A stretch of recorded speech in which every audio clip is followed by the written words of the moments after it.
Hello, everybody.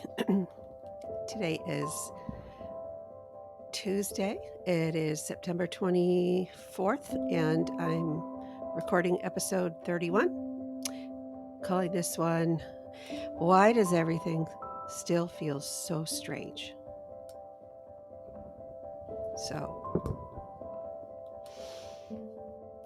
I think the fact that I feel after Daniel's death that I'm a completely different person, that I don't really know what to do with this person. And the world is so different and so disorienting. Um, I was just reading a blog post that I found about, it's from Compassionate Friends. And then the blog article was from missingpiecesgrief.org.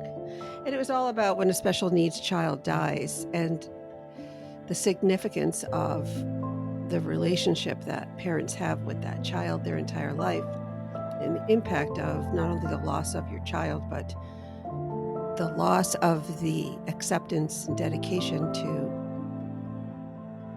everything that you did that entire child's life.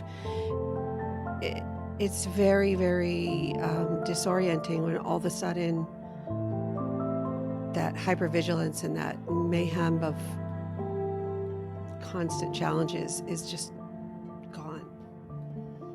And for me, it's not a relief, although, people say awful things like, oh, you must be relieved now. No. I loved that life, and no, it's not a relief. It's very difficult. So how do you figure out which way to go? I mean, it's just really hard. I don't have a career or a job right now that I can just step back into easily. I am educated. I have a master's degree, MBA, and I worked for many years in human resources, but then I left my career to take care of Daniel, lovingly, willingly. And that was my very multiple layered job, was being his full-time caregiver and living life for the two of us, right? I did it for 26 years, guys. That's a long time.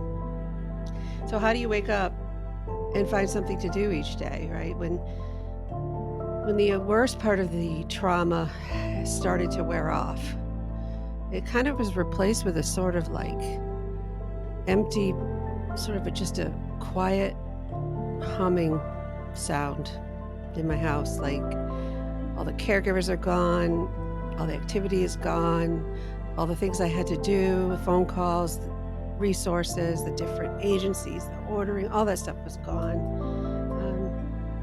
So it's just not like you can just say, okay, I'm going to dig back into ambition and here I go.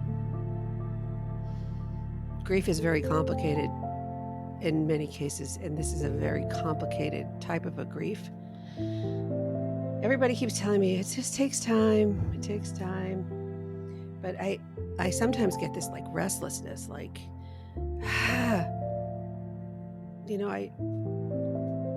I'm used to trauma, conflict, figure it out, trauma, conflict, do this, do that. Like just very spontaneous things would change your course of the day very frequently. And so you're always like on your toes, ready for whatever's going to come. And sometimes, it's really stressful. And then you're like complaining, like, I never have any kind of like consistency. And other times it's just really beautiful how many different things are born out of challenges that you didn't know you could do, and so I miss all of that. And yeah, I know it takes time, but sometimes I'm back on the floor again. I think I'm doing well, and then it's like, okay, well, it's only day 45. It's only day 60. It's only day 100. It's only day 140. It's only day 200. Today is 254, I believe. I have it on my calendar. And I'm still in this confusion and still in this sort of loss because when I push myself too hard, it backfires. And then I go to therapy, and therapy's like, well, work on, goals and strategies to work towards a new purpose and, you know, managing your grief. Okay. Okay. How do I do that? Um, I sometimes would have thoughts that I'm doing much better. I'm doing much better. I go into Daniel's room. I even move things around and I throw things away that I don't want to look at anymore. And I think about how to get rid of the big things and I find this resilience and I get brave enough and I call a mom who has a special needs son that I know and I invite her over and wow, I'm doing really well. I would tell myself, I'm doing so good. I can stay strong, doing great, not doing great. I'm sad. No, this isn't good. I'm not doing better. I'm worse. What am I doing? Put Daniel's stuff away. And in this spiral of yes and no's, it's like every minute, every day, it's like up and down, up and down. Oh,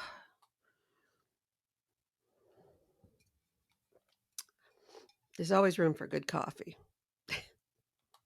Anyway, oh, that tastes good. Is there a right way to work through grief? Is there a wrong way? I so long to just connect to more information on how other people are feeling about it. And I go down that rabbit hole, I call it, into support. And, I go on TikTok and Instagram and I try to find people I can follow that are offering comforting solace on grief and helping me to realize that I'm not alone. There's endless amounts of helpful resources out there, but there's also a lot of not so helpful stuff. So it's for me, a very intuitive process, right? And then what do I do with myself all day? What do I do now? Guys, what do I do? A podcast. Yeah. Yeah. I want to do more with that. But even this is hard. It's sometimes I'm like, I got to get to my podcast. And I'm like, no, I'm not good. I'm too sad. This isn't going to be good today. I just can't think long enough to sit down and do that. But then I really want to. And then I don't really want to. And then I'll record and then I'll delete it because I did something wrong. Or it's just, I don't know. And John's like, you don't have to work, Julie. You don't right now. Just take your time and heal and do whatever makes you feel good and take care of yourself. And so I try. And I think it's either like a grief form of ADHD. Like, I don't know, maybe something's wrong with my brain now. Like I've been dumped on my head after Daniel died and it just didn't go back together right. Um, and I'm just a total basket case. And what I mean by this is I wrote this down, just like a typical day. I had one like this today too. I was like, "What are you doing? Slow down." So I wake up typically 6:30 a.m., take the dogs out, you know, come back in. John usually has my coffee waiting if he gets up in time. Sometimes he sleeps in a little bit, and that's okay. But we sit in our recliners with our dogs on our laps and the cat on my lap, drink our coffee. I usually meditate and listen to something self-empowering or like something about learning to trust your intuition, different types of meditation programs on Insight Timer. I love Insight Timer. John likes to sit in quiet. Sometimes he dozes off a little. Sometimes we listen to quiet music. Um, and then he sets an alarm. It goes off. He gets up and goes about getting ready. He goes to work. He works at home in the office that we have downstairs. I usually stay in my chair. Then John gets up. He goes to work. And then my insanity starts. I usually can stay long enough to do my meditation and do some journaling. And then some days I'm writing in the journal and then I start crying. Sometimes I get up, I make breakfast. Sometimes I don't. I do some stretches. But when I go into the kitchen, like to get the dog food ready, I'll start tidying some papers and then I'll start doing something else. And then a voice in my head will say, okay, you got too many things going on. Why don't you make a list? Right. So then, yeah, sometimes I get all businessy and I sit down at the desk I have downstairs and I start making a list about things I need to do. Productive lists, lots of lists about the house, about me, about John, about the kids, planning, fixing, cleaning, strategizing, planning, traveling, organizing, art project ideas, painting concepts, because I'm doing a lot of painting now. Um, Etsy shop sales ideas for the Etsy shop, etc. And then I get distracted. And then I go upstairs and I decide, okay, I got to get dressed. But then I decide that the sheets needed to be changed. So I notice there's a basket of laundry. I start putting that away. Then somewhere in that span, I start purging old linens from the closet. And I'm filling up white bags, excuse me, filled with things I want to donate to Goodwill and dragging them down the stairs. Then I go upstairs into this room, my podcast room, office, podcast studio, Julie space, I call it. See the pink? That's me. Um, I start organizing in here in the closet. Oh, such a disaster. Look at the mess in there. I start like putting things, Then it hits me that I feel gross. I feel sweaty. Wasn't I going to take a shower? So yeah, shower. Yes. It's like lunchtime, right? I'm like, get out of my PJs, take a shower. So then after I shower, I sit down, I start watching Netflix on my phone while I'm putting some makeup on. Oh, the dog's got to go out again. It's lunchtime already. What's for lunch? And then sometimes John and I have lunch together. He goes to the gym, and then I add that join the gym because I want to join the gym to my list. Then it's like recyclables out. And then while I'm in the garage, I'm moving things around in there. Like the next thing I know, I'm stopping in my garden to take some photos of my flowers that are really cool, really pretty. And then I'm weeding. And then I'm weeding the other garden. Then I realize they're dry. So I'm watering, right? I never make it back inside. Um, And then, like, I go down to scoop the cat box in the basement where it is, and while in the basement, I start organizing the Christmas. And I'm, like, going through the Christmas because I was looking for the Halloween, and then when I get to the Halloween, I got really sad because in there was all the projects that Daniel had done with the nurses, all these little things we had made together, all of the kinda juvenile Halloweeny things that really made him smile, and then I just fall apart because I think it's just gonna be hard every single holiday, right? And I just put myself in that position. I don't even remember taking down my Christmas tree this year, you guys. I mean, Daniel passed away on January 12th, and my I don't even know. I think I just usually I'm organized, but I just threw it all into the basement. So then I'm like, "Oh, yeah, I'm sweaty and gross. I was gonna take a shower, wasn't I?" So I hate the basement. I go back upstairs, and then I say, "I need a coffee." So I make a coffee, but then I forget about the coffee and it sits in the Nespresso machine until it gets cold. Oh, microphone. Sorry. So it sits in the coffee machine and I totally forget about it. Um, Usually John will find me somewhere. It's you left your coffee.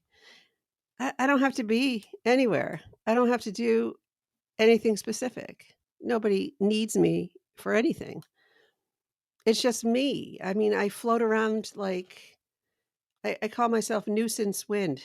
Like like like nuisance wind on a nice fall day, not enough to like damage anything, but enough to blow your hair wrong. Anyway, grief is also loss of focus. It's a terrible loss.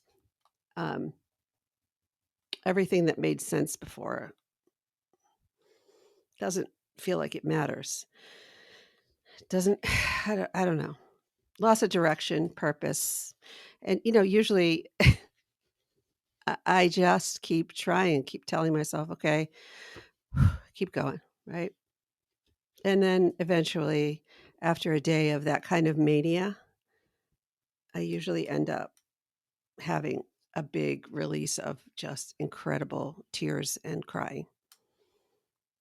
And And sometimes it gets even worse than that constant random doing is the complete opposite, and I call it now the stuck. And the stuck is when the grief has basically put me in a state of inaction, and nothing makes me happy, nothing makes me sad. I have no motivation. I just feel like I'm just a passive participant sitting on a ride, like like I don't matter, and it's awful. Like I'm in a some bucket of cement, I'm just stuck. I try to explain this to John. Don't know if he understands, but it's really scary. You're just stuck. Eventually, in my experience now at day 254, I usually can start to take control of the stuck with a little bit of self love. If I can just do something nice for me that's comforting and gives me some grace or some comfort, I usually that's what turns me around is just remembering that, hey, she's here and she's really having a rough time. You're the expert on her, so give her some love. And that's like self-love. And then it starts all over again. Let's go here, let's go there. It's I think that's why I fell into painting, watercolor painting. I I took a couple of classes. I used to paint with Daniel. This is how my painting thing started, was trying to learn how to help him just as an activity, and I was like, I kind of like this. And now I'm really enjoying watercolor painting. It's really been um, like a crutch through the deepest parts of the pain because when I sit with the paint and look at I usually take a lesson. I have one person on her Patreon now because she's amazing. Her lessons that she gives are great. And when you're following a lesson and you're going from step to step and blending the colors, your brain isn't turning itself to other things. You're just staying there. And it seems to be really good for me. Highly recommend some kind of creativity that requires a step by step process. Anyway, I'm not used to having only me to care about. And I mean, and John, of course, but you know what I'm saying. Just my life is just me. So I'm trying to figure out who I am in this very strange, interesting, giant question mark, independent, autonomous existence that I didn't plan on. So, grief really does change us. And grief after being a caregiver does make us realize how much of ourself we gave up in order to take care of somebody else. You know, that explains the complete, now what do I do? I don't know. Right.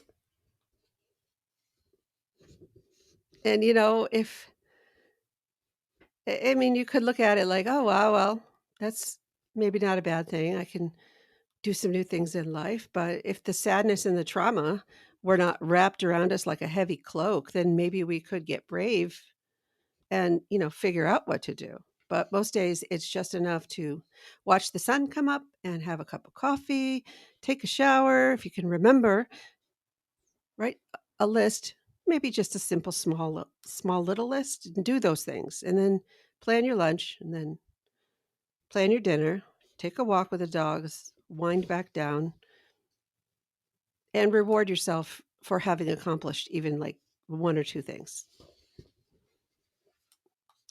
That's the pace.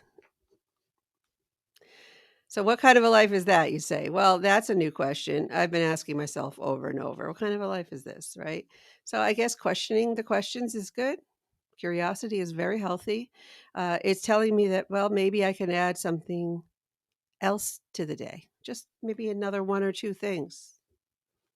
in a normal way that you can complete and focus on and stop being a whirling lunatic, because that's what I turn into. Okay, so in the effort of sharing what has constructively filled my manic sadness and all of that, um, having lost my beautiful son, um, here are some things that I just want to solidly share in a list form that I intuitively leaned into that were probably some of the most helpful things for me. And I would love to know if they were helpful for you too, because I don't know. I just would love to know because I would like to connect with other people who are going through this or similar experiences.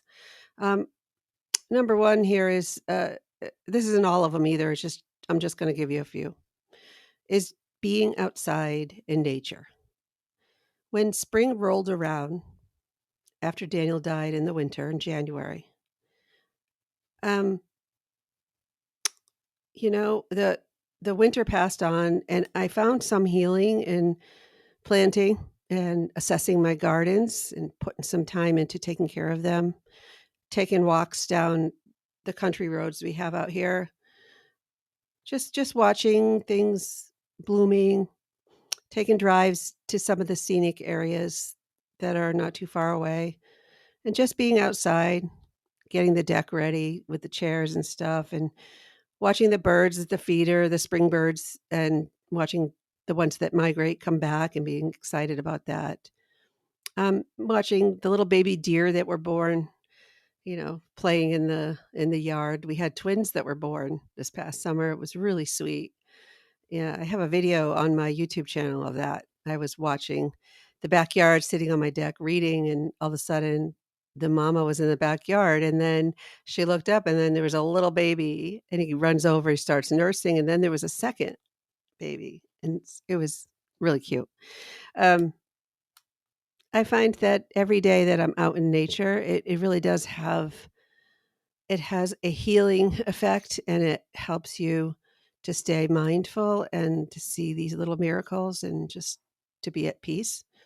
Um, so whether I was here in Connecticut or when I was visiting Sarah and Tyler in California or Thomas in Boston, I always gravitate towards doing some activities that are outside and that involve nature, like hikes on the beach, exploring new outdoor places.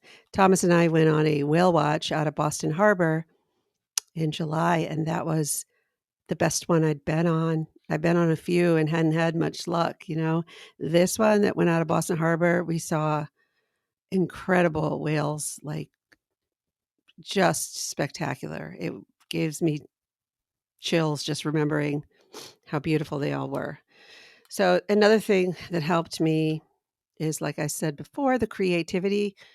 And I know I've talked about this before, and I'm not saying that everybody has to be creative or have skill anyway. You don't have to have skill.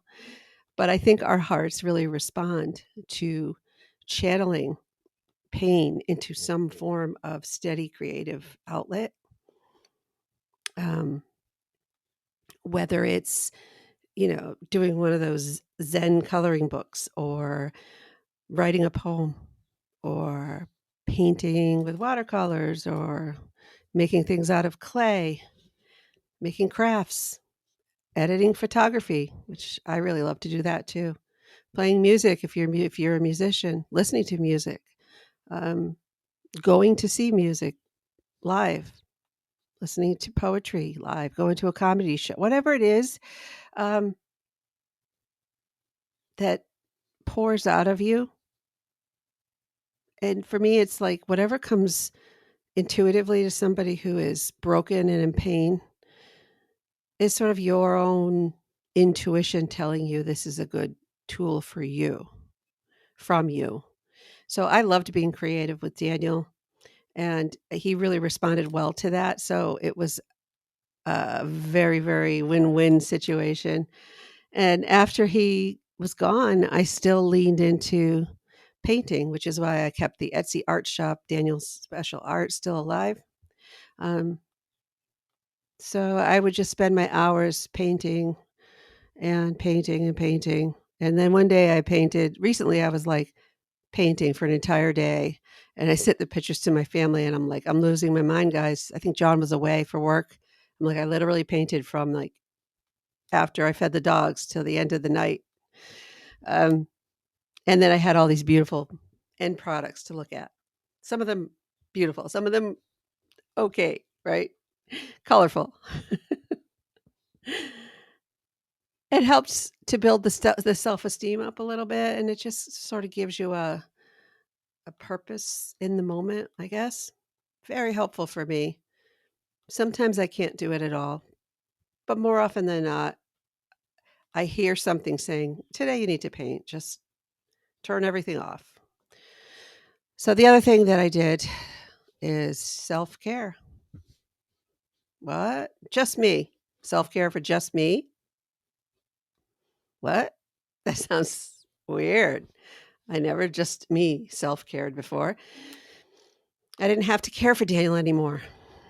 So, how hard could it be to get on with all these doctor's appointments that I've procrastinated, all these things that I've just put off because I'm too busy, too busy, too busy, right? So I started and I had a colonoscopy and I went to the OBGYN appointment. I went to see the primary care. She referred me to a weight loss metabolic thing. I started that. I started exercising more. Um, Started doing more aquatics. I ended up having a spinal epidural to help my awful sciatic pain, and it seems to be helping. That was August 6th. Today is September 24th, so I'm still doing good. So that's a good sign, right? Um, Tracking what I'm doing more aerobics, going bike riding more with John, and just doing pretty good. My weight is down 15 pounds, and I'm happy about that because I'm a slow burner. So these things are not easy for me. Anyway, I'm also 58 years old and I got a lot of mental issues. So it's not easy, friends, but it's possible. So these are some of the things that pushed me along after January 12th when my whole entire world turned inside out. Those are 3 things. That's the list for today. But I'm also watching every member of my family experience their grief in their own unique way. And it's intense. Mine has been really hard. And so we're trying to support each other, but it can be tricky because what you're going through is not what your partner's going through or what your kids are going through, but being able to be there for them at those moments, it's kind of a like waves, you know. It's not clear. I mean, sometimes it's a crisis and then it switches. Grief is not linear. I mean, I think that should be a tattoo. Grief is not linear. It's not going to get better. So, the grief becomes a part of your physiology. The person died that you loved. You can't change that. It doesn't disappear, neither does the grief, right? Um, so your resilience is what improves with time. And that's what I always said when I was talking about adapting to having a child with severe disabilities. Your resilience builds because you decide to build your resilience. I used to get so mad when people would say, "Oh, God only gives you only what you can handle, and you're so strong," and la la la. And I'm like, I I know, but I'm strong because I chose to put him first and to build my abilities to take care of him. And it was hard. I took the hard road, the hard road. So no, I'm not a Wonder Woman, born Wonder Woman. It's some people have disabled children and they can't do it. So I don't know. I am just a mom who was also a caregiver for her severely disabled, sweet young man named Daniel his entire life. And now I'm just me. Just me. And kind of a mess. I have a t-shirt that says perfect mess. It's a good t-shirt. Some people like to refer to the 5 stages of grief, all the professional people, I have had a very different experience with grief. They're like, well, you go through denial, anger, bargaining, depression, acceptance. I haven't had I've had those, but only like I'll have part anger, part denial, part something, and then it all starts over again. It's not a progression. I accepted Daniel's death from the very beginning, but eh, the trauma just keeps this going. It's not like I don't know. Probably depends on the relationship with the person who passed too, in terms of that. But when you're the mother and you're the caregiver and your whole world was that person, literally, so it's a whole complicated thing. It's kind of more like the windy day thing I talked about, like everything just flitters all over the place, right? Or I feel like sometimes my grief is like those little balls in that thing they turn when you play bingo,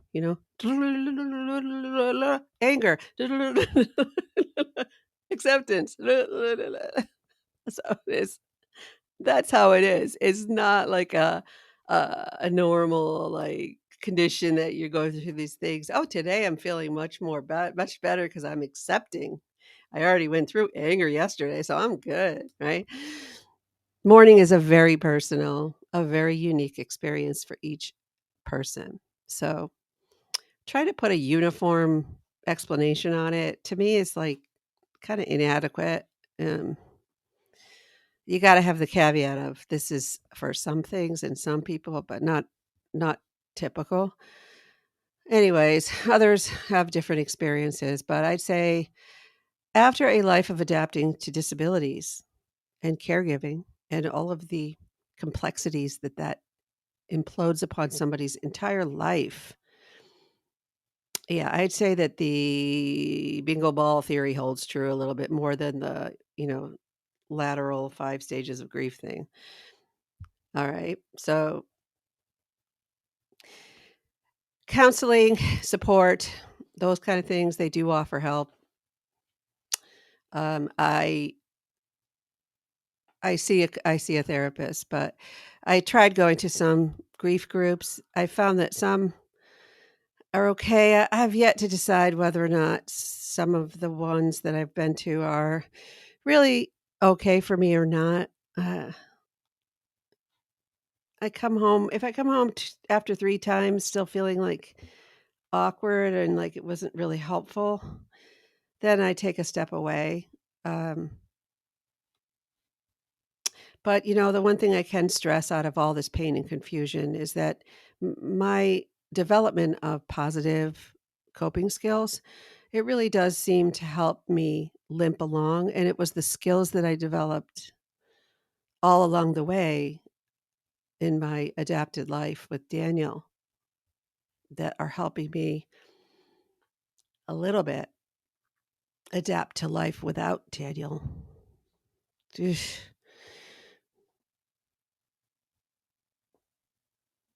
Active, positive coping skills like knowing that I have to ask for help when I need it, knowing when I need the help, when I am in the stuck or really having just a really rough time and not turning to substances or alcohol or ways to just medicate myself. I have to do my best not to do that with food sometimes and not to eat too much junk food.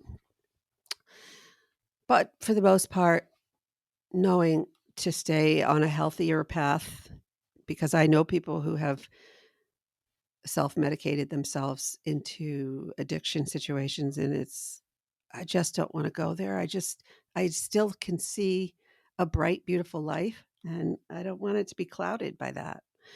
So, try to channel into some creativity. That's what I keep telling myself. If I get into the death scroll or if I'm on the phone too long, like looking at whatever I'm looking at. Right now it's politics. I'm a big Kamala Harris fan, so I'm always like watching and very excited. Um, Meditating instead of ruminating, getting outside when the inside feels like it's crushing me, those kind of things. Just be intentional as much as possible. And if you're feeling like it's just too hard, then, you know, press that reset button and go sit down and put a blanket over yourself and close your eyes and just try to breathe. And if you need to cry, cry and just let whatever happens, happens. I still can't believe that he's gone. It's still so hard. I mean, enduring this level of pain, I mean, it's a lifelong thing now. This is my new normal. So I'm not on a quick path to getting over it or whatever. I think eventually I have been able to reframe and think positively about different aspects of things that I've liked to take forward in my life, things about my experience with Daniel. It's not happening immediately. It didn't happen in the beginning. Being okay, even when you're not okay, is okay, right? Being okay, even when you're not okay, and you're not okay, it's still okay. You're not losing your mind. So, one last thought for today, and I will end my little talk about the insanity and the strangeness of all of this, is that laughter is really helpful. My husband can be a very, very funny guy. Like he just sometimes, I don't know, he just makes me laugh, like just cracking jokes and just like really like belly laughing, watching something funny, just being able to smile and enjoy a fun moment. We both have such pain and have had such loss together. Um, and when we can also laugh together and find something really humorous and funny, then it makes me feel like our love and our strength is being fueled by our hearts together.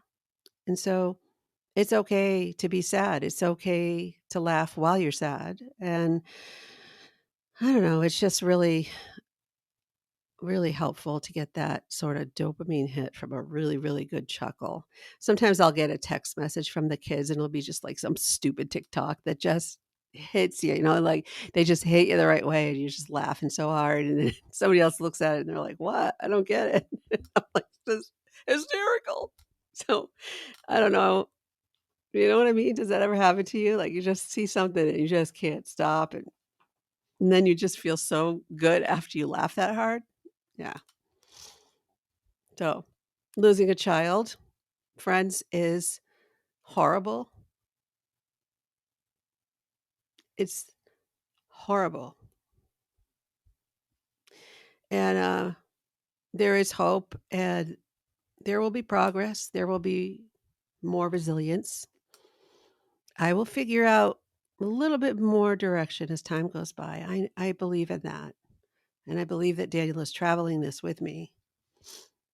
And I I know that the more I manifest and stay focused on just remembering to use gratitude and appreciation and self-love, I can do it. I just have to let it